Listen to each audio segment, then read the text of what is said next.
காட்டில் ஒரு பெரிய பழத்திருவிழா வர இருந்தது. ராஜா சிம்பா யார் சிறந்த பழத்தை கொண்டு வருகிறார்களோ அவர்களுக்கு பழக்கிரீடம் கிடைக்கும் என்று அறிவித்தார். முத்துவும் அணிலும் தங்கள் பையில் பெரிய மாம்பழங்களை வைத்திருந்தார்கள். தமாஷ் டைகர் மட்டும் பழம் சேகரிக்காமல் நண்பர்களின் பழங்களை ஒளிந்திருந்து பார்த்து கொண்டிருந்தான். இந்த பழங்களெல்லாம் எனக்கே என்று ஒரு பெரிய பையை மறைத்து வைத்திருந்தான். திருவிழா அன்று காலையில் முத்துவும் அணிலும் தங்கள் பைகளை பார்த்தார்கள். பழங்கள் இல்லை. ஐயோ, யார் எடுத்தது என்று உடனே சண்டையிட்டு கொண்டார்கள். ராஜா சிம்பா கோபமாக யார் இந்த பழங்களை திருடியது என்று கர்ஜித்தார். அனைவரும் தமாஷ் டைகரை சந்தேகமாக பார்த்தார்கள். முத்து ஒரு யோசனையுடன் தரையை பார்த்தான். அங்கே ஒரு பெரிய புலியின் காலடி தடம் தெளிவாக இருந்தது. டைகர், நீதான் எடுத்திருக்க வேண்டும் என்று முத்து கத்தினான். முத்துவின் சாமர்த்தியத்தை கண்டு தமாஷ் டைகர் பயந்து போனான். ஆமாம், நான் தான் எடுத்தேன் என்று அழுதபடியே ஒப்புக்கொண்டான். நான் திருவிழாவை கெடுக்க நினைக்கவில்லை என்றான். நான் ஏன் எடுத்தேன் தெரியுமா? நான் பெரியவன் என்பதால் என்னால் மரங்களில் ஏற முடியாது. எல்லோரும் சிரமப்பட்டு சேகரிப்பதை பார்த்ததும் எனக்கு ஆசை வந்தது என்றான். முத்து, நீ கேட்டிருந்தால் நாங்கள் கொடுத்திருப்போம் அல்லவா என்றான்.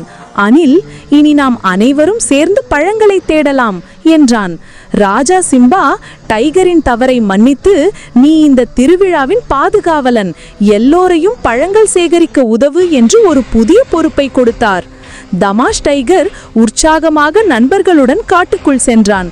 அவன் பெரிய மரங்களை உலுக்கி பழங்களை கீழே தள்ள முத்துவும் அணிலும் வேகமாக சேகரித்தார்கள். மீண்டும் நிறைய பழங்கள் சேர்ந்தன.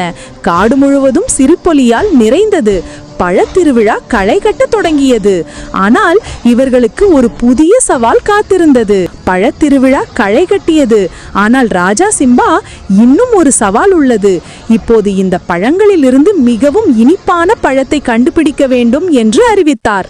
முத்து பழங்களை முகர்ந்து பார்க்க, அனில் சுவைத்து பார்க்க, டைகர் பற்களால் கடித்து பார்த்தான். மூவரும் இனிப்பான பழத்தை தேட ஆரம்பித்தார்கள்.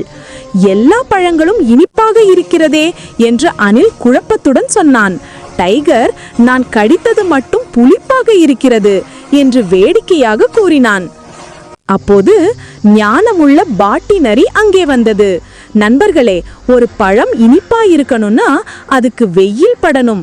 எந்த பழம் அதிக வெயில்ல பழுத்ததோ அதுதான் இனிப்பாக இருக்கும் என்று ஒரு துப்பை கொடுத்தது. மூவரும் வேகமாக சென்று ஒரு மரத்தின் நுனியில் சூரிய ஒளி பட்டு பழுத்திருந்த மிகவும் இனிப்பான மாம்பழத்தை கண்டுபிடித்தார்கள். ராஜா சிம்பா மாம்பழத்தை சுவைத்து பார்த்து பழக்கிரீடத்தை மூவருக்கும் வழங்கினார். ஒருவரால் செய்ய முடியாததை ஒன்றாக சேர்ந்து சாதிக்கலாம் என்ற உண்மையை உணர்ந்தார்கள். SK Tamil Cartoon.